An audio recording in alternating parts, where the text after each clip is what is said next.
आज पवित्र उत्कल दिवस अवसर में कोणार्क साहित्य संसद और कोणार्क बसंत मंजरी पाठागार मिलित आनुकूल्य रे उत्कल दिवस समारोह पालित हो जाइछि।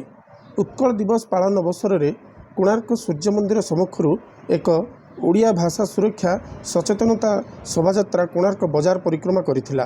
परे कोणार्क मुक्ताकाश रंगमंच ठारे ओडिया भाषा सुरक्षा संपर्कित एक आलोचना चक्र अनुष्ठित होइथिला।